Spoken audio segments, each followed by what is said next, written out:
everyone. I welcome you all to the another wonderful lecture on federalism. Today we are going to discuss decentralization. The contents are decentralization in India and steps of decentralization. We noted above that federal government have two or more tiers of governments. We have so far discussed the two tiers of government in our country. Earlier I discussed about the central government and the state government, and the third level which I am going to discuss you, that is the local government. India cannot be run only through these because it's a vast country, and indirectly we need the support of lower government. UP is bigger than Russia, Maharashtra, about as big as Germany. Many of these states are internally very diverse because the physiographic division of our country is quite different.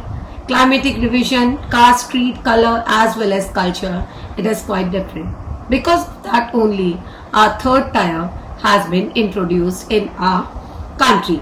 Basically what you mean by decentralization is the transfer of authority from the central government to the local government, the movement of departments of a large organization away from a single administrative center to other locations.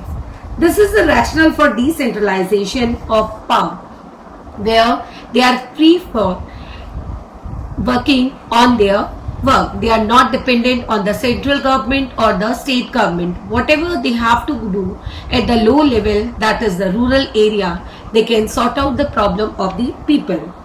So thus resulted a third tier of government, that is called as the local government.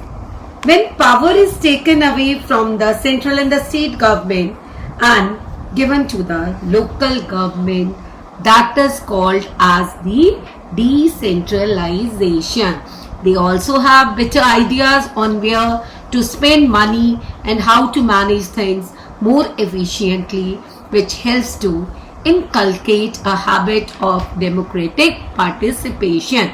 It means basically in local government we classify into municipal committees, municipal corporations, panchayati raj, block, rural areas, all they are the part of decentralization.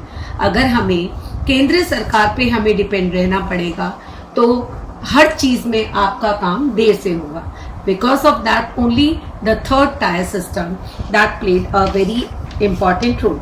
They also have better ideas on where to spend money and how to manage things more efficiently because they are the local resident of that particular area. In an ease manner, they will be able to sort out the problem of local people. This helps to inculcate a habit of democratic participation. Basically, in this, we just go through that, and with the help of that, elections to these local governments were not held regularly. Earlier, it was not held regularly. Now, I am going to explain you about the steps of decentralization. As earlier I told you about the central government and the state government. First of all, this step for the third tier system, ये जो तीसरी हमारी level बनी है, that was formed in 1992. For the main motive of this decentralization was to become an easier task for the people, to sort out the problem of people, and the working condition can be in a smooth manner. कि अगर कोई भी काम में अगर एक छोटा level बनेगा तो आप इजीली लोगों की प्रॉब्लम्स को सॉल्व कर सकते हैं. So the main things which came under that how it became more powerful, किस तरीके से. First of all it become mandatory. Mandatory means compulsory that there should be regular elections in these local government bodies. Secondly, seats are reserved in that each and every community people belonging to SCs, STs, backward classes or upper classes. If you belong to a lower caste, so how you can upgrade yourself? So for that only our constitution has provided reservation of seats for those, especially for the women 1/3 seats should be reserved for women, as well as 1/3 seats should be reserved for the SCs and the STs.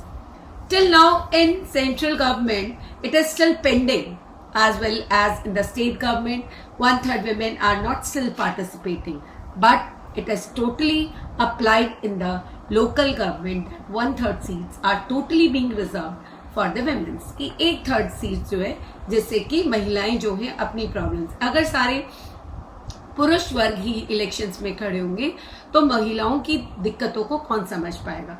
So for that only our constitution decided that 1/3 seats should be reserve for women's.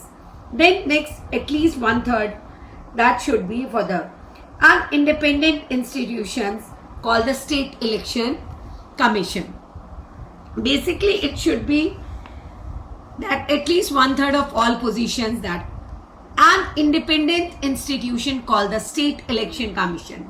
Basically, it is at the two level. One is the National Commission, another that is called as the State Election Commission, which provides seats for each and every panchayats as well as municipal elections.